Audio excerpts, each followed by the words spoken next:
have a plan for the people of my country. মনে করুন 2026 সালের 12ই ফেব্রুয়ারি বিএনপি ক্ষমতায় আসলো। কেমন হবে সেই বাংলাদেশ? টাইম মেশিনে আপনাদেরকে কিছুক্ষণের জন্য 2031 সাল পর্যন্ত ঘুরিয়ে আনবো। বিএনপি যদি কোনোভাবে ক্ষমতায় আসেই, তাহলে আমরা যে বাংলাদেশকে দেখব তার একটা প্রতিচ্ছবি আজকের অনুসন্ধানে তুলে ধরার চেষ্টা করা হবে।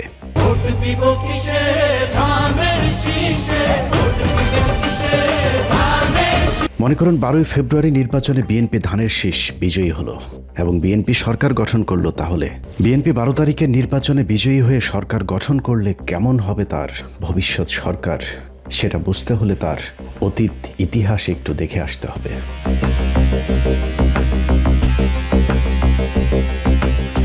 আওয়ামী লীগের 15 বছর ভোটারবিহীন নির্বাচনে ক্ষমতায় থাকার যে থিওরি, সেটার উদ্ভাবক ছিল বিএনপি। বাংলাদেশ স্বাধীনের পর প্রথম গণতান্ত্রিক নির্বাচন হয় 1991 সালে।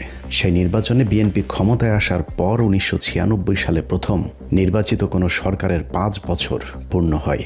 কিন্তু ক্ষমতার 5 বছর পূর্ণ হবার পরেও বিএনপি নির্বাচন দিতে গড়িমসি শুরু করেন।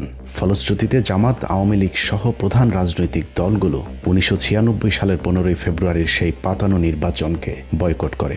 কিন্তু সংকটের সমাধান না করে বিএনপি জোরপূর্বক এক নির্বাচন অনুষ্ঠানের মাধ্যমে আরও এক মেয়াদ ক্ষমতায় থাকার চেষ্টা চালায়। সে নির্বাচনের পর সরকার গঠন করলেও বিএনপি 3 মাসের বেশি টিকতে পারেনি। একই বছরের 12ই জুন তত্ত্বাবধায়ক সরকারের অধীনে আরেকটি নির্বাচন হলে সেই নির্বাচনে বিএনপি পরাজিত হয়। এরপর 1996 সাল থেকে 2001 সাল পর্যন্ত আওয়ামী লীগের ইসলাম বিদ্বেষী সরকারের বিরুদ্ধে একজোট হয়ে বিএনপি, জামায়াত সহ 4টি রাজনৈতিক দল 2001 সালের 1 অক্টোবরের নির্বাচনে আওয়ামী লীগের বিরুদ্ধে রায় দেয় এদেশের মানুষ। 2001 সালে বিএনপি জামায়াত জোট সরকার 5 বছর ক্ষমতায় থাকার পর আবারও ক্ষমতা হস্তান্তরে গড়িমসি শুরু করে বিএনপি। বিচারপতি কে এম হাসানকে নিয়ে নানা ধরনের নাটকীয়তার পর বিএনপি পন্থী শিক্ষক ইয়াজউদ্দিন আহমেদকে একাধারে তত্ত্বাবধায়ক সরকারের প্রধান এবং রাষ্ট্রপতির পদে বসানো হয়। কিন্তু নিজের লোককে তত্ত্বাবধায়ক সরকারের প্রধান বানিয়ে আবারও ক্ষমতায় বসার স্বপ্ন পূরণ হয়নি বিএনপির। 2006 সালের জানুয়ারির 11 তারিখে শুরু হয় সেনাবাহিনীর নেতৃত্বে বহুল আলোচিত 111 সরকার। বাংলাদেশে ক্ষমতাসীন দল হিসাবে বিএনপির চ্যাপ্টার ওই দিনই ক্লোজ হয়ে যায়।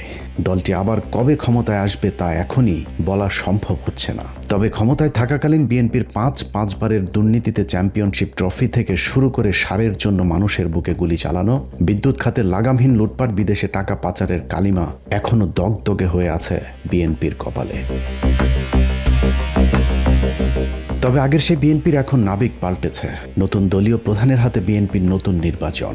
এই নির্বাচনে জয়ী হলে বিএনপি দেশ পরিচালনায় কতটা সফল হবে তার কিছুটা ধারণা পেতেই আমাদের আজকের এই ভবিষ্যতের পথে বিচরণ। প্রিয় ভাই বোনেরা, বদরের যুদ্ধ নিশ্চয়ই আপনারা জানেন কম বেশি সবাই। হযরত আয়েশা তার নেতৃত্বে পরিচালিত হয়েছিল। বিএনপি 2031 সাল পর্যন্ত ক্ষমতায় থাকলে বাংলাদেশের চিত্র কেমন হবে চলুন তার একটা নমুনা দেখা যাক। বিএনপির মনোনয়ন থেকে শুরু করে প্রার্থী বাছাই, জোট গঠন, প্রচারণা, প্রতিশ্রুতি সবখানেই শুভঙ্করের ফাঁকি। আমরা প্রথমেই বিএনপির মনোনয়ন বন্টন নিয়ে অনুসন্ধানে শুরু করব, যেখানে বিএনপি খোদ নিজেদের দলের নেতাদের সাথেই মহা প্রতারণা করেছে। এটা নির্বাচনী জনসভা, সেই জন্য আমরা একত্রিত হয়েছি। বিএনপিতে ত্যাগী নেতাদের বেশিরভাগ মনোনয়ন পায়নি। অন্তত অর্ধেক প্রার্থীর বিরুদ্ধে ব্যাংকের টাকা আত্মসাৎ, দখলবাজি, চাঁদাবাজির সুনির্দিষ্ট অভিযোগ রয়েছে। তারপরেও তাদেরকে মনোনয়ন দিয়েছে বিএনপি। এই মনোনয়ন প্রক্রিয়া থেকেই শুরু হয়েছে দুর্নীতি। একজনকে মনোনয়ন দিয়ে টাকা নেওয়া হয়েছে একাধিক নেতার কাছ থেকে, যাদের অনেকেই মনোনয়ন না পেয়ে এখন টাকা উদ্ধারে কঠিন যুদ্ধ করে যাচ্ছেন। এবার ত্রয়োদশ জাতীয় সংসদ নির্বাচনে আমি একজন নমিনেশন পদপ্রার্থী ছিলাম। আমি বাংলাদেশ জাতীয়তাবাদী দলের একজন সাধারণ কর্মী। আমার প্রচারণা দেখে জনাব কয়সার আহমেদ, যুক্তরাজ্য বিএনপির সেক্রেটারি, উনি আমাকে যেভাবে হোক আমার নাম্বারটা সংগ্রহ করে এবং আমার সঙ্গে সে যোগাযোগ করে। সে আমাকে বলে যে উত্তরবঙ্গের নমিনেশনের, বাংলাদেশ জাতীয়তাবাদী দলের নমিনেশনের যে ফাইল তার কাছে, সো এই বাঘাচারকাটে একজন অভিভাবক দরকার। এই অভিভাবকের সন্ধানে তারা খুঁজতেছে, কিন্তু ভালো কোনো অভিভাবক পাচ্ছে না। তারা আমাকে পছন্দ করে চয়েস করেছে, সেটা আমাকে নমিনেশন দিতে চায়। তো পার্টি ফান্ডে আমাকে 3 কোটি টাকা দিতে হবে। সে জনাব তারেক রহমান খুব ঘনিষ্ঠ স্বজন, কাছের লোক। So আমি বিশ্বাস করি এবং আমি তাকে 65 লক্ষ টাকা আমার আত্মীয় স্বজনের মাধ্যমে তার 2টা অ্যাকাউন্ট নম্বর দেয়, সে অ্যাকাউন্টে জমা করি। দেখলাম 1 মাস পার হয়ে গেল, পারে না। তো আমি বুঝতে পারছি সে পারেনি, সে আমার সাথে ফ্রড করেছে। এই চিত্র প্রায় বিএনপির প্রতিটি আসনেই। কোথাও টাকা দিয়ে ব্যর্থ হওয়ায় ত্যাগী নেতারা মনোনয়ন পাননি, কোথাও টাকা দিয়ে মনোনয়ন পেয়েছেন, আবার কোথাও আম ছালা দুটোই হারিয়েছেন। টাকা পয়সা যে হয়েছে এটা আপনারা জানলেন কিভাবে? সবাই জানে, সবাই জানে। মনোনয়ন এই লোক পাইলো কিভাবে? এই লোক পাইছে আপনার এই যে মহাসচিবের সাথে তার একটা ভালো সম্পর্ক, হ্যাঁ, মহাসচিবের মাধ্যমে। আর রংপুর বিভাগীয় সাংগঠনিক সম্পাদক আসাদ। কত টাকা বিল হয়েছে এরকম কোনো কিছু জানেন? সম্ভবত 3 কোটি টাকা। এটা ভাগ করে নিছে মহাসচিব আপনার আসাদের হাবিবুল্লাহ, আব্দুল সাত্তার পাটোয়ারি। কত আসন এটা নীলফামারী? ঠিক আসুন ভাইয়া। আমরা আন্দোলন সংগ্রাম এত কষ্ট করলাম, এই করে এখন যে সুদিন দেখলো আবার উনি টাকা আছে, এইসব মানুষের তো সুযোগ আছে ভাই, ওরা তো আসলে জায়গা পেয়ে যায়। আমাদের মতো মানুষের তো অনেক সমস্যা। এর চ্যানেল কে কার মাধ্যমে করছে? এর চ্যানেল হলো ডাক্তার জাহিদ। এক্স্যাক্টলি কোনো অ্যামাউন্ট জানছেন যে কত টাকা দিছে বা কি এরকম কিছু জানতে পারছেন? উনি তো নিজেই প্রকাশ্যে বলছে আমার 100 কোটি টাকা লাগলো, আমি আনবো, যেমনি হোক আমি আনবো। 3.5 কোটি টাকা কন্ট্যাক্ট করছিল আমার সাথে। আচ্ছা, আমাকে চাইছে তো আমি তো জানি তো হওয়ার কথা না, তারপরে যেভাবে বলছে আর কিভাবে ইয়ে করছি। তো এখন তো আমাকে বললো যে আগে 70 লাখ টাকা আগে দিতে হবে, পরে রমেশেক পেলে বাকিটা, এরকম কথা তো ছিল, বলছে টলছে। তা এখন আমাকে যখন বলছে টাকা দিয়ে দিচ্ছে আগে, কিন্তু দেখলাম চাঁদ সাহেবকে যখন পঙ্কজ সাহেব বিজ্ঞানী দিল, তখন আমি কাউসারকে ফোন দিলাম। আপনি বললেন যে নমিনেশন আমাকে দিবেন, তারেক রহমান আমাকে দিবে, এটা বললো। আপনি বলছেন তো ওই নমিনেশন তো ওনাকে দিল। তো তখন মানে সে বলছিল যে যদি ওয়েট করে 1 সপ্তাহ, যদি নমিনেশন তুমি না পাও তোমার টাকা রিফান্ড করে দিব। টাকা দেখি 65 লাখ, 70 লাখ দিইনি, 65 লাখ দিয়েছিলাম। সবচেয়ে ধোঁকা খেয়েছেন বিএনপির সাথে যারা জোট করেছেন তারা। অনেক স্বপ্ন নিয়ে জোটে যারা অংশ নিয়েছিলেন তাদের সকলেই এখন ছেড়ে দেমা কেঁদে বাঁচি অবস্থা। এই যেমন নিজের দলের সাধারণ সম্পাদকের পদ থেকে পদত্যাগ করে বিএনপিতে যোগ দিয়ে স্বপ্ন দেখেছিলেন যদি একবারের জন্য এমপি হওয়া যায়, কিন্তু ধানের শীষ প্রতীক রাশেদ খানকে দেয়া হলেও বিএনপি কৌশলে তাদের আরেকজন প্রার্থীকে স্বতন্ত্র হিসেবে দাঁড় করিয়ে দেন ঝিনাইদহ 4 আসনে। দিন যত যাচ্ছে রাশেদ খান বুঝতে পেরেছে বিএনপির ভয়ঙ্কর ফাঁদে একুল উকুল সবই হারিয়েছেন তিনি। বিএনপির স্বতন্ত্র প্রার্থীর তাণ্ডবে রাশেদ খান নির্বাচনের মাঠে কোণঠাসা হয়ে পড়েছে। পরিস্থিতি যা দাঁড়িয়েছে, ঝিনাইদহ 4 আসনে রাশেদ খান তার নিজের ভোটটাও দিয়ে এলাকা ছাড়তে পারবেন কিনা তা নিয়ে সংশয় তৈরি হয়েছে। কারণ রাশেদ খানকে এরই মধ্যে অবাঞ্ছিত ঘোষণা করেছে ঝিনাইদহের বিএনপির নেতাকর্মীরা।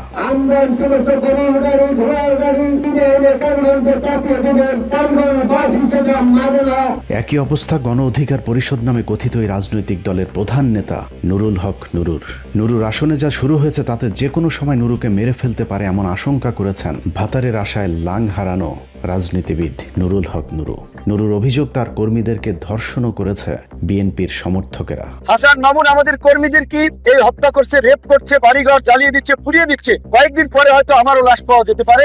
অথচ বিএনপি তাকে কথা দিয়েছিল ওই আসনে বিএনপির কোনো প্রার্থী থাকবে না। নুরুল হক গণ অধিকার পটুয়াখালী 3।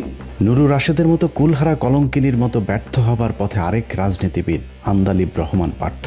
এক দল এক নেতা আন্দালিব রহমান পার্থ নিজ দলের সবাইকে পথে বসিয়ে নিজে চেয়েছিলেন এমপি হতে, কিন্তু ভোলায় 1 আসনে পার্থকে দেয়া হলেও বিএনপি তাদের আরেকজন প্রার্থীকে কৌশলে প্রার্থী করে রেখেছেন। সূত্র জানিয়েছে বিএনপির পক্ষ থেকে কথিত বিদ্রোহী প্রার্থীকে বলা হয়েছে পার্থের লোকজনকে পিটিয়ে পাঠিয়ে যদি জিতে আসতে পারো তাহলে আবারও ফুলের মালা দিয়ে বরণ করে নেওয়া হবে। সেই আশ্বাসী ভোলা 1 আসনে প্রতিদিনই চলছে বিএনপি আর জোট প্রার্থী পার্থের দলের মাঝে রক্তক্ষয়ী সংঘর্ষ।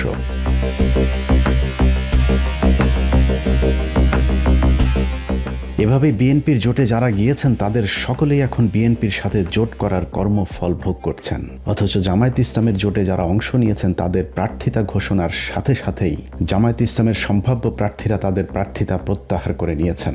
10 দলীয় নির্বাচনী ঐক্যের চূড়ান্ত প্রার্থী হিসেবে এনসিপির জুবাইরুলকে সমর্থন দিয়ে নির্বাচন থেকে সরে দাঁড়ালেন চট্টগ্রাম 8 আসনের জামায়াতের প্রার্থী ডাক্তার মোহাম্মদ আবু নাসের। জামাত ইসলামী কেন্দ্রীয় সংগঠনের সিদ্ধান্ত এবং 10 দলীয় জোটের সিদ্ধান্তের প্রেক্ষিতে নারায়ণগঞ্জ 3 আসন থেকে বাংলাদেশ জামাত ইসলামীর মনোনীত প্রার্থী দাঁড়িপাল্লা প্রতীকের ডক্টর ইকবাল হোসেন ভূঁইয়া আজকে থেকে ফরমালি সরে দাঁড়ালেন। জামায়াতের এসব প্রার্থীদের অনেকের নিশ্চিত জয়ের সম্ভাবনা থাকা সত্ত্বেও তারা ভোটারদের চোখের পানিতে বিদায় নিয়েছেন। এটা কোনোভাবে আমি নিতে পারতেছি না। আজকে যাকে দেওয়া হয়েছে কেন্দ্রতে এজেন্ট দেওয়ার মতন পক্ষ নাই, আর যেখানে আপনার জনপ্রিয়তা সবার উপরে। আমরা খুব আশাবাদী ছিলাম এবার রামমোহন জায়গাকে আপনাকে বিপুল ভোটে বিজয়ী করবো ইনশাল্লাহ, কিন্তু ভাই যে সিদ্ধান্ত কেন্দ্র থেকে নেওয়া হয়েছে এটা কোনোভাবে মেনে নিতে পারতেছি না। আমার কেন জানি মনে হচ্ছে আপনি এককভাবে নির্বাচন করলেও আপনি আমার সংসদে যাবেন ইনশাল্লাহ। নির্বাচনের জোটে আসা প্রার্থীদের সাথে বিএনপি যে প্রতারণা করেছে তাতে এই দলের সাথে ভবিষ্যতে কেউ জোট করবে কিনা তা নিয়ে সন্দেহ তৈরি হয়েছে। তাদের এখন নিরাপত্তা নিয়ে আমরা শঙ্কিত। অনতিবিলম্বে হাসান মামুনের প্রার্থিতা বাতিল করতে হবে। নিজের জোট সঙ্গীদের সাথে প্রতারণার পাশাপাশি বিএনপি ভোটারদের সাথেও প্রতারণা শুরু করেছে। ফ্যামিলি কার্ডটা আমরা ইনশাআল্লাহ সরকার গঠন করলে যত পরিবার আছে বাংলাদেশে আমরা চেষ্টা করব সবাইকে দিতে। দীর্ঘ 17 বছর ঢাকা লন্ডন যৌথ প্রযোজনায় বিএনপি একটি কার্ড উদ্ভাবন করেছে যার নাম ফ্যামিলি কার্ড, কিন্তু এই কার্ড আরো 4 বছর আগে পুরাতন হয়েছে। শেখ হাসিনার সময়েই 1 কোটি ফ্যামিলি কার্ডকে স্মার্ট কার্ডে রূপান্তরিত করা হয়েছিল, কিন্তু দুর্নীতি আর অব্যবস্থাপনায় সেই প্রকল্প ব্যর্থ হয়। 1 কোটি ফ্যামিলি কার্ড পরিণত হয়েছে স্মার্ট কার্ডে। রাজধানীর বিভিন্ন অঞ্চলে বিতরণ করা হয়েছে এই আধুনিক কার্ড। হাসিনার আমলে শুরু হয় স্মার্ট কার্ড আবারও পুরাতন ভার্সন ফ্যামিলি কার্ডে ফিরিয়ে নিয়ে 1 কোটির পরিবর্তে 50 লাখ কার্ড দেওয়ার মহা এক পরিকল্পনা হাতে নিয়েছে বিএনপি। এগুলো কিসের কার্ড? এগুলো কিসের কার্ড? এগুলো কি বিতরণ করেন? কিসের কার্ড এগুলো? হাতে নাতে ধরা হয়েছে কার্ড বিতরণ করেন। এইগুলো দাম শেষে ভোট দিন আর ফ্যামিলি কার্ড এগুলো। হ্যাঁ, এটা হলো যদি এই যে এদের ফাইল করে উঠাও।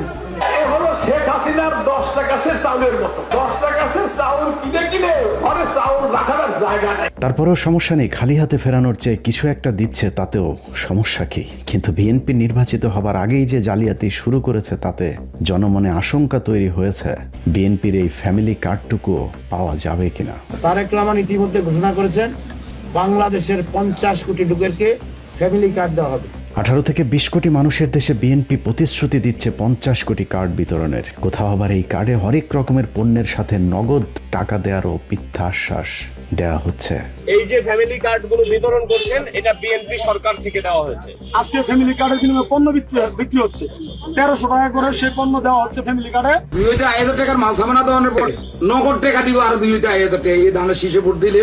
বাজারে গেলে ফ্যামিলি কার্ড নিয়ে গেলে 100 টাকার বাজার 50 টাকা হয়ে যাবে। ফ্যামিলি কার্ডের সাথে কোথাও আবার কৃষি কার্ডও দেওয়া হচ্ছে।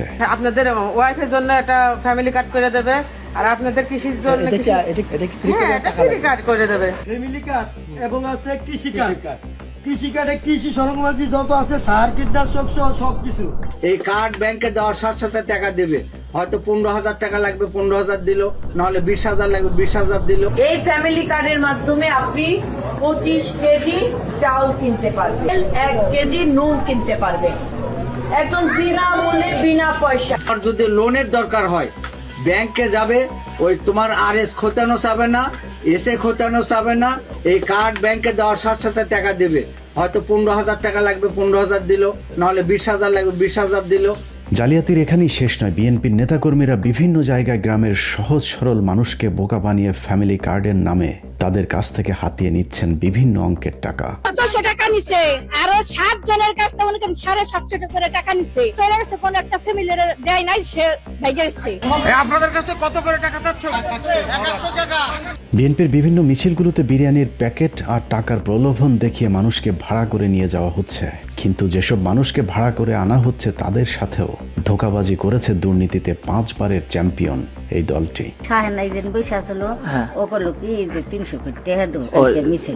300 টাকা পাইছেন না, দেয় নাই। কার মিছিল গেছিলেন?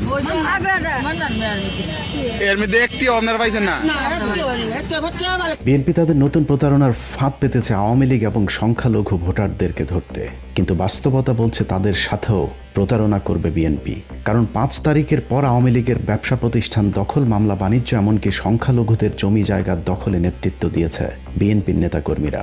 নির্বাচনের পর বিএনপি ক্ষমতায় এলে সংখ্যালঘুরা কেমন থাকবে তারও একটা চিত্র এরই মধ্যে ফুটে উঠেছে। হাসিনা পালানোর পর 6 আগস্ট আমার ছোট দোকানেও আবার হামলা চালায়, সবাইকে আমাদের সবাইকে মারধর করে, আমার পরিবারে, আমার দিদাকে, আমাকে, আমার রোগাক্রান্ত বাবাকে। এরা হলো বরিশালে বিএনপির সাবেক যুগ্ম সাধারণ সম্পাদক সৈয়দ জামাল হোসেন নোমান। তারপরেও বিএনপি আওয়ামী লীগ এবং হিন্দুদের ভোট পেতে নানা ধরনের লোভনীয় অফার দিয়ে মাঠে নেমেছে। আওয়ামী লীগ বিএনপির ভাই ভাই দানের শীষে ভোট চাই। আদালতে চলমান অবস্থাতেই বিএনপি ক্ষমতায় গেলে সব মামলা তুলে নেয়ার মিথ্যা আশ্বাস দেওয়া হচ্ছে বিএনপির সর্বোচ্চ পর্যায় থেকে। যত মামলা আছে আওয়ামী লীগের বিরুদ্ধে আমরা সমস্ত মামলাগুলো তুলে নেব।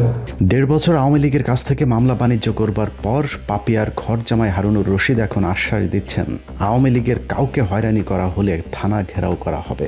সুনির্দিষ্ট কোনো মামলা নাই, এর বাইরে কোনো লোককে যেন হয়রানি করা না হয়। যদি হয়রানি করা হয় আমি জনসাধারণকে নিয়ে কিন্তু আমি থানা ঘেরাও করবো, একদম পরিষ্কার বলেছি। এভাবেই ভোটের লড়াইয়ে জিততে অতীত ভুলে আওয়ামী লীগের লোকজনকে রাজনীতিতে পুনর্বাসন করে দেওয়ার চেষ্টা চালাচ্ছে বিএনপি। আমি বললাম এই ওয়ার্ডে এই বাড়িতে বসে নৌকার ভোট চেয়েছিলাম, আজকে এই ওয়ার্ডে বসে আজকে আপনাদের কাছে ধানের শীষে ভোট চাইছি। কিভাবে নেত্রী হতে হয় সেটা প্রমাণ করে দিয়ে গেছে শেখ খালেদা জিয়া। আসসালামু আলাইকুম। জয় বাংলা, জয় তারেক রহমান জিন্দাবাদ, তারেক রহমান জিন্দাবাদ। এই বলি আমি শেষ করছি। জয় বাংলাদেশ জিন্দাবাদ। জয় বাংলা। বিএনপির মিটিং, মিছিল, জনসভায় এখন প্রকাশ্যেই জয় বাংলার স্লোগান দেওয়া হচ্ছে। সব মিলিয়ে আওয়ামী লীগ আর বিএনপি এখন এক অভিন্ন সত্তা। চোর, বাটপার, চাঁদাবাজেরা আজ একই ছাতার নিচে দাঁড়িয়েছে। তবে আওয়ামী লীগের সাথে বিএনপির এই মাখামাখি যে 12 তারিখের ভোটে জেতার কৌশল, সেটা মাঝে মধ্যে তাদের নিজেদের মুখ ফসকে বের হয়ে যাচ্ছে। আমাদের মতো অনেকেই মনে করেছিল তারেক রহমান দেশে ফিরলে হয়তো বিএনপির অন্যরকম এক রূপ দেখা যেতে পারে, কিন্তু যাহা লাউ তাহাই কদু। বিএনপি সরকারের অতীতের দুঃশাসনের কথা মনে পড়লে সবার আগে একটি ভবনের নাম ভেসে ওঠে, তার নাম হাওয়া ভবন। অভিশপ্ত এই ভবনের সাথে একজন ব্যক্তির নাম জুড়ে আছে, যার নাম গিয়াসউদ্দিন আল মামুন। অনেকেই মনে করেন মামুনের সাথে তারেক রহমানের সম্পর্কের অবনতি হয়েছে, কিন্তু বাস্তবে মামুন এখনও তারেক রহমানের সবচেয়ে ঘনিষ্ঠ জনদের একজন। যদিও সম্পর্ক টিকিয়ে রাখতে নতুন কৌশলের আশ্রয় নিয়েছে বিএনপি। গিয়াসউদ্দিন আল মামুনকে পর্দার আড়ালে রেখে তার আপন ভাই হাফিজ ইব্রাহিমকে দেয়া হয়েছে ভোলা 2 আসনের মনোনয়ন, যা ভোলার সাধারণ মানুষকে চরমভাবে উদ্বিগ্ন করে তুলেছে। 1 বছর এই যে 5 আগস্টের পরের তোরে লুটফাট করছে জাগরে নিয়া। আমার ফেসবুকে লেখছে হাফিজ ইব্রাহিমের নিয়ে কথা বললে হাত পাও ভেঙ্গে গুঁড়া করিয়া ফেলবো। আমার নিজের ঘর, আমার কড়াই করা সম্পদ এবং আমার বসত ঘর, যেখানে আমি 20-22 বছর ধরে বসত করতেছি, থাকতেছি, সেখান থেকে আমার এই 2 বাচ্চা নিয়ে আমার ওদিক থেকে মাইরে তারপরে বের করে দিছে। এমন অবস্থা করছে যে আমি কোন রকম জানটা নিয়ে বের হয়েছি। সেখানে বিএনপির সাঙ্গপাঙ্গ ছিল, যে বললাম যাদের নাম নাসিম কাজী ছিল। নাসিম কাজী আমি প্রথম শুরু থেকেই বলছি, বিএনপি বন্দিবাদা বিএনপি হয়েছে গুন্ডারিন, এটা একটা মানুষ নয়, সব গুন্ডায় বইরে গেছে। জেনে না মহিলাকে অত্যাচার করে, চুল কেটে দেয়, ওটা করে এটা করে, সব কিছু গুন্ডারিন। আমার এই দোয়ান পাট সব ভাঙ্গা চূড়া করছে, আমার গলায় 2টা বগিদাও ধরছে। এই বাজে ধরে এই শালি চুট মারানি মোবাইল দিয়ে আনা করে দাও দিয়া উবয়া আনা করে দিন। 15 মিনিটসের কাছে আসা নথিতে দেখা যায় গিয়াসউদ্দিন আল মামুনের ভাই হাফিজ ইব্রাহিম তার স্ত্রী মাফরুজা সুলতানার সহ পরিবারের সদস্যের নামে কয়েকশো কোটি টাকার ঋণ খেলাপি রয়েছে। শুধুমাত্র ফার্স্ট সিকিউরিটি ব্যাংকেই খেলাপি ঋণ রয়েছে 106 কোটি টাকা। তারপরেও তার প্রার্থিতা বাতিল করা যায়নি, কারণ বিএনপির সর্বোচ্চ নীতি নির্ধারকদের চাপে ব্যাংক কর্তৃপক্ষ এবং নির্বাচন কমিশন হাফিজ ইব্রাহিমের প্রার্থিতা বাতিল করার সাহস দেখায়নি। পর্দার আড়ালে থাকা গিয়াসউদ্দিন আল মামুনের ক্ষমতাকে কাজে লাগিয়ে হাফিজ ইব্রাহিম ভোলায় এক ত্রাসের রাজত্ব কায়েম করেছেন। এমনকি বিএনপির সম্ভাব্য যেসব প্রার্থী মনোনয়নপত্র তুলতে চেয়েছিলেন তাদেরকেও এলাকাতেই ঢুকতে দেয়নি হাফিজ ইব্রাহিম। কিছু সন্ত্রাসী, আমি যতটুকু জানি, ওনারা হাফিজ ইব্রাহিমের পক্ষে স্লোগান দিয়ে ওদের উপরে হামলা চালায়। ভোলার বোরহানউদ্দিন এবং দৌলত খান উপজেলার বাজার ও নদী ঘেঁষা চরগুলোকে কেন্দ্র করে ব্যাপক চাঁদাবাজির অভিযোগ উঠেছে গিয়াসউদ্দিন আল মামুনের ভাই হাফিজ ইব্রাহিমের বিরুদ্ধে। স্থানীয় সূত্রগুলো জানিয়েছে উপজেলায় অন্তত 30টির বেশি বাজার ও একাধিক চর এলাকা থেকে তিনি ও তার অনুসারীরা মোটা দাগে প্রতি মাসে 50 কোটি টাকার বেশি চাঁদা আদায় করছেন। বাজার ইজারা, ফসল উৎপাদন, পরিবহন ও বর্গা জমির নামে এই চাঁদাবাজির ফলে সাধারণ ব্যবসায়ী এবং কৃষকদের উপর বাড়তি চাপ সৃষ্টি হয়েছে। এর বাইরেও কৃষকদের বাড়ি থেকে হাঁস, মুরগি, গরু জোরপূর্বক ধরে নিয়ে যেয়ে খেয়ে ফেলার অভিযোগ উঠেছে হাফিজ ইব্রাহিমের অনুসারীদের বিরুদ্ধে। রুবেলা দ্বারে আমাকে হাঁস, মুরগি, গরু, ছাগল, ভেড়া লইয়া যায়, আমরা জিগাইলে কাকা হাফিজ ইব্রাহিমে কইছে। হাফিজ ইব্রাহিমের দয় দিয়ে আমার উপর এত অত্যাচার করে, আমাকে ছাগল যা আছে সবই লিয়ে যায়। আমাকে তো টেয়া খোঁজে, গাছের টেয়া দিতাম, আমরা গাছ টেয়া দেই না দেখিয়া এই আমার উপর অত্যাচার করে হাফিজ ইব্রাহিমের দয় দিয়া। অনুসন্ধানে জানা যায় বোরহানউদ্দিন উপজেলার বোরহানউদ্দিন বাজার, কুঞ্জিরহাট বাজার, কালীরহাট, চৌমোহনীর হাট, শিকদারহাট বাজার, মানিকারহাট, মুন্সিরহাট, আলিমউদ্দিন বাংলা বাজার, মোল্লারহাট বাজার, গফুরগঞ্জ বাজার সহ কুঞ্জিরহাট, বোরহানউদ্দিন ও বোরহানগঞ্জ বাজার থেকে 1 কোটি টাকার বেশি চাঁদা তোলা হচ্ছে। মনে করেন আমরা কোনো মাস্টার পাই না। এরা কারা? এনে হালুদ্দিন ওরা চাইবে কেন আইসি ওরা জিগাম ভাই তুই কারেন্ট দিয়ে আমাকে ব্যাকের কিছু নষ্ট করিস কে? এই বিদায় এই ধরেন ওরা আইয়া বিসিআর এই পিটান আরম্ভ না করছে। বোরহানউদ্দিনের পাশের চরগুলোর মধ্যে চর শরীফাবাজ, চর রামকানাই, চর গিরিশ, পাতার চর, ধারিয়া সাকুচিয়া, বয়ার চর, রিভার ব্লক ও চর কলাগাছিয়ার মানুষ যেন অত্যাচারী এক জমিদারের অধীনে প্রজা হয়ে বাস করছেন, যে কারণে এই আসনটিতে দাঁড়িপাল্লার প্রার্থীর ভূমিধস জয়ের সম্ভাবনা তৈরি হয়েছে। ফলশ্রুতিতে ভোলাতেই সবচেয়ে বেশি হামলার শিকার হচ্ছেন জামায়াত প্রার্থী অধ্যাপক মাওলানা নজরুল ইসলামের অনুসারীরা। এভাবে বহর করতেও দিবেন না, বহর না বহর দিলে মাত্র হাফিজ ইব্রাহিম দিবে। একই অবস্থা দেশের প্রায় সব বিএনপির প্রার্থীদের। বিএনপি যেন বেছে বেছে অবৈধ টাকার পেশি শক্তির অধিকারী প্রার্থীদেরকেই বাছাই করেছেন। বিএনপি ক্ষমতায় আসলে এদেশের মানুষ কেমন থাকবে তা বোঝার জন্য আরেকটি আসন থেকে ঘুরে আসব, যেখানে ক্ষমতায় আসার আগেই মানুষের জীবনে নাবিশ্বাস তুলে দিয়েছে বিএনপি মনোনীত প্রার্থী শরীফুজ্জামান শরীফ আর তার ভাই টরিক। বাংলাদেশে যত দামি দামি লোক আছে, যত প্রেসিডেন্ট ছিল, যত মন্ত্রী ছিল, এমন কেউ নাই আমার দরবারে যায় নাই, এমন কোন পার্টির নেতা নাই আমার কাছে যায় নাই। চুয়াডাঙ্গা 1 আসন থেকে মনোনয়ন পাওয়া সাবেক চরমপন্থী নেতা শরীফুজ্জামানের বিরুদ্ধে চাঁদাবাজি, দখল, লুটপাট, এমনকি খুন ধর্ষণের অভিযোগ রয়েছে। শরীফের আপনি হলো মানে একটা বেহায়া, একটা কান কাটা, একটা নির্লজ্জ বেহায়া পুরুষ। ওর ইজ্জত শেষ হয়ে যাক, ওর বউয়ের ইজ্জত শেষ হয়ে যাক, তা নিয়ে ওর কোনো মাথা ব্যথা নাই। বক্তব্য দেয় নারী শরীফুজ্জামানের সাবেক স্ত্রী, যাকে গোপনে বিয়ে করে কিছুদিন ভোগ করার পর শরীফুজ্জামান ছুঁড়ে ফেলেছেন। শরীফ আমাকে ওই যে লিডার তারেক রহমান নিজেই ভালো না, শুধু কে কথা বলছে, আরো কত কিছু বলছে। থানার মধ্যে আমাকে বলছে আপনি তারেক রহমানের কাছে যাই কি করবেন, বা ফখরুলের মহাসচিবের কাছে যেয়ে কি করবেন। ওই দিনও থানায় আমাকে বলছে এবং সার্কেল এসপির সামনে বলছে।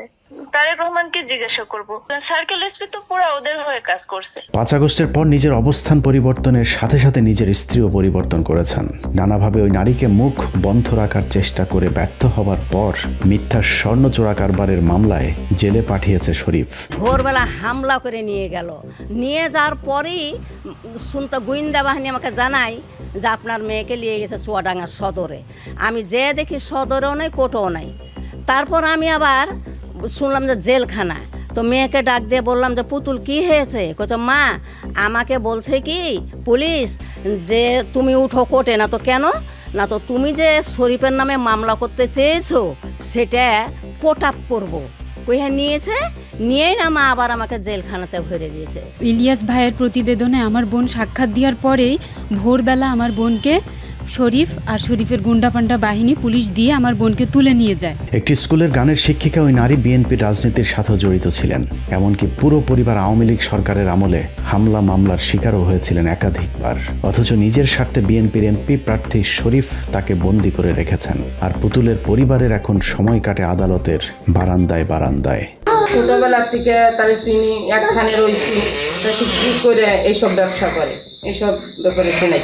পুতুল মেয়েটা খারাপ না, এটি যা মানুষে বলছে এটা মনে করেন একটা শত্রামি করে বলছে। আমার জীবন আমি দেখি, আমি তো 2বার 3বার এদিকে আসিয়া যাই। আমরা দেখিনি যে তার খারাপ আচরণ আমরা কোনদিন দেখিনি। যদি এইভাবে আরো নির্যাতন হতে থাকে তাহলে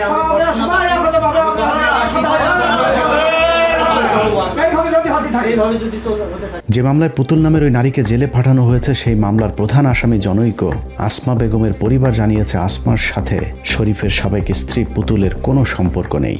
জি না, আমার ওয়াইফও পুতুলকে চিনে না, বা আমরা আমার ফ্যামিলির কেউ পুতুল নামে কাউকে চিনে না। আমরা পুতুল বলে কোনো মেয়েরই চিনি না, আমরা এখন যা পুতুল কিনা আমার চোখেই দেখলাম না তারে। এভাবেই চুয়াডাঙ্গা 1 আসনের বাসিন্দারা যেন এক মগের মূল্যকে বাস করছেন। দখল, চাঁদাবাজি এই জনপদের মানুষের কাছে এক নিত্যকার ব্যাপার হয়ে দাঁড়িয়েছে। আবার থানায় কি জমা দিয়ে আসবো, বুঝেছিস? আধা ঘন্টা 20 মিনিটের ভেতরে কি করবি কর। ক টাকা দিতে হবে ভাই? তুই থানায় বসিস, শোনা জাহিন ভাই, তুই ক টাকা পারবি বল? তুমি আমাকে আধা ঘন্টা সময় দাও ভাই। তুমি কি খুশি ভাই? জাহিন ভাই বলো। একটা করে মানুষ ফোন দেবে, তোর ভাইয়ের একটা করে ডাং দিয়ে মারবো। তুই বাদে তোদের একটা কেউ ফোন দেয়, আবার থানায় কি জমা দিয়ে আসবো, বুঝেছিস? আধা ঘন্টা 20 মিনিটের ভেতরে কি করবি কর। শরীফে তো ধরাই যায় না, সে বলে আমরা আর ওর মধ্যে কিচ্ছু করতে পারবো না। জমি ওরা নিজে বলেছে ওদের দিতেই হবে, মানে অকর্তব্য ভাবে গালি গালাজ দিলে তো শরীফ বাপের সাথে দেখা করা, মানে বাপ সবসময় শরীফ বাপ, শরীফ বাপের সাথে দেখা করার কথা বলিস, তুই দেখা করিস নি। আমাকে ওই যে চেয়ার থেকে ফেলে দিয়েছে, তারপরে আবার কলার ধরে নিয়ে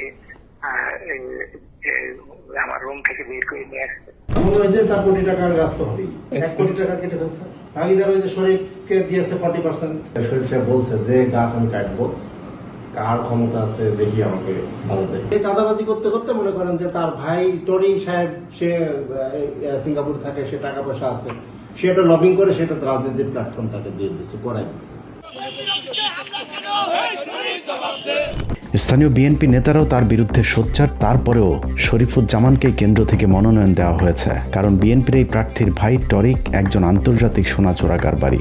ডায়মন্ড ওয়ার্ল্ডের মালিক দিলীপ আগারওয়ালার ব্যবসায়িক পার্টনার টরিক সিঙ্গাপুরে ব্যবসার নামে বিএনপির অনেক নেতার টাকা পাচারের অন্যতম সহযোগী, যে কারণে বিএনপির তাকে প্রয়োজন। চুয়াডাঙ্গা আলমডাঙ্গায় যে চাঁদাবাজ হচ্ছে, এই চাঁদাবাজ গুলা শরীফের নেতৃত্বে হচ্ছে এবং দখল করছে এবং বহু টাকা চাঁদা তুলেছে চুয়াডাঙ্গা এবং আলমডাঙ্গা, এবং আওয়ামী লীগের লোককে শেল্টার দিচ্ছে এবং চাঁদা তুলছে। তার নেতৃত্বে বিএনপি ঐক্যবদ্ধ থাকবে কিনা, এখন বিএনপি 5টা খণ্ডে খণ্ডিত, রাজনৈতিক অবস্থান একেবারে নাই বললেই চলে। আজ চুয়াডাঙ্গা জেলার সেক্রেটারি নির্দেশে তার পেটোয়া বাহিনীর অস্ত্রে শস্ত্রে সুসজ্জিত হয়ে আজকে আমার বাড়িতে অ্যাটাক করে।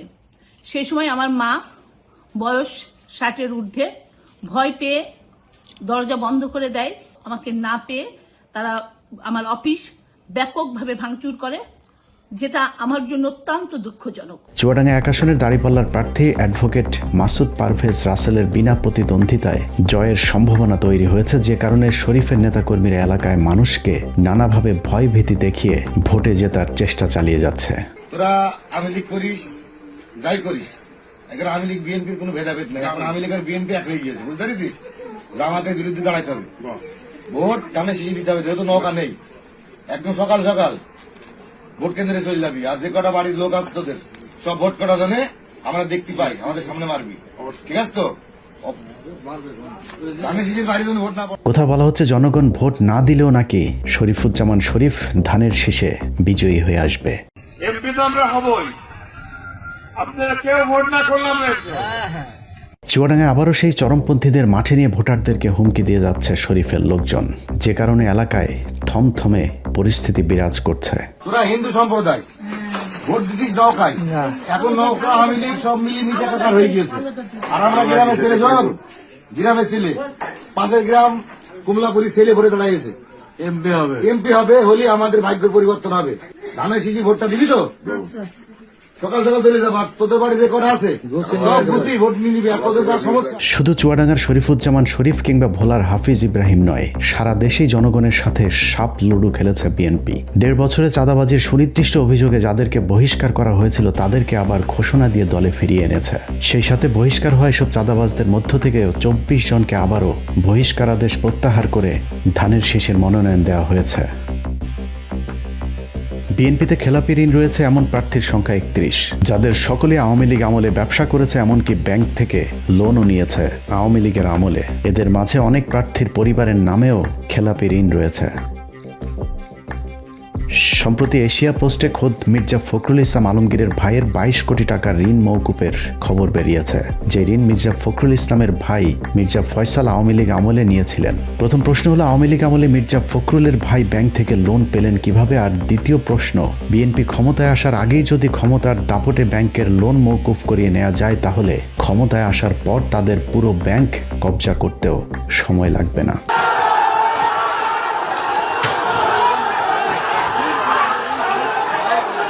সারা দেশের বাস্তবতায় দেশের অস্তিত্বের প্রশ্নে মানুষ এখন দাঁড়িপাল্লার পক্ষে। বাংলাদেশের মতো তৃতীয় বিশ্বের দুর্নীতিগ্রস্ত একটি দেশের রাজনৈতিক দল হয়েও জামাত ইসলামের নেতাকর্মীরা যেভাবে নিজেদেরকে দুর্নীতি চাঁদাবাজ মুক্ত রেখেছেন তা মানুষকে চরমভাবে উদ্বেলিত করেছে। প্রতিপক্ষের এই জোয়ার ঠেকাতে বিএনপি সন্ত্রাসের পথ বেছে নিয়েছে। বিভিন্ন জায়গায় জামাতের পুরুষ কর্মীদের সাথে না পেরে নারী কর্মীদের উপর ন্যাক্কারজনক হামলার পথ বেছে নিয়েছে বিএনপি।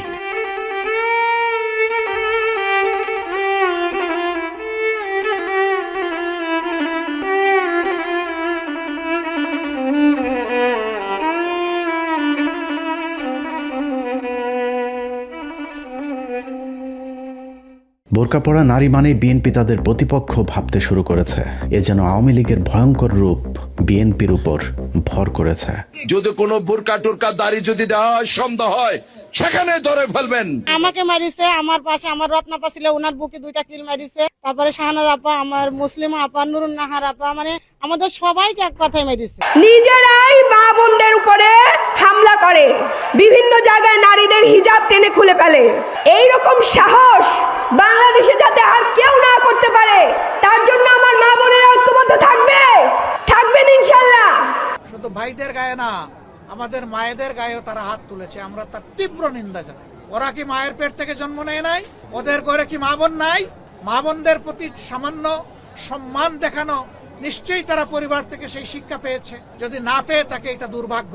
দীর্ঘ 15 বছরের দুর্বিষহ এক কালো রাত পেরিয়ে দেশের মানুষ তাদের ভাগ্যাকাশে নতুন এক সূর্য দেখার স্বপ্ন দেখেছিল, কিন্তু সেই আলোর মাঝে কালো মেঘ হয়ে দাঁড়িয়েছে বিএনপি নামক এক অন্ধকার দানব। যে পর্যন্ত আপনার ভোট কেন্দ্র থেকে ভোটের ডিক্লার না আসবে, সেই পর্যন্ত আমরা ভোট কেন্দ্র ঘেরাও করে রেখে কেন্দ্র থেকে ডিক্লার নিয়ে তারপরে আমরা উপজেলায় অবস্থান করব। অনেক তাজা প্রাণের বিনিময়ে অর্জিত এই স্বাধীনতা রক্ষায় আবারও সবাইকে এক হতে হবে। দুর্নীতি, দুঃশাসন, চাঁদাবাজি, সন্ত্রাসের বিরুদ্ধে আপনাকেই রুখে দাঁড়াতে হবে। আপনার মূল্যবান ভোটে নির্ধারিত হবে এদেশের ভবিষ্যতের গতিপথ। সিদ্ধান্ত নিতে ভুল করলে আবারও অন্ধকার নেমে আসতে পারে এ জাতির ভাগ্যাকাশে। দিন বদলের এক মাহেন্দ্রক্ষণে ইতিহাসের সাক্ষী হতে সত্য আর সুন্দরের পক্ষে রায় দিন। ভোট দিন দাঁড়িপাল্লায়। সন্ত্রাস, চাঁদাবাজের প্রতীক ধানের শীষকে না বলুন। আল্লাহ হাফেজ।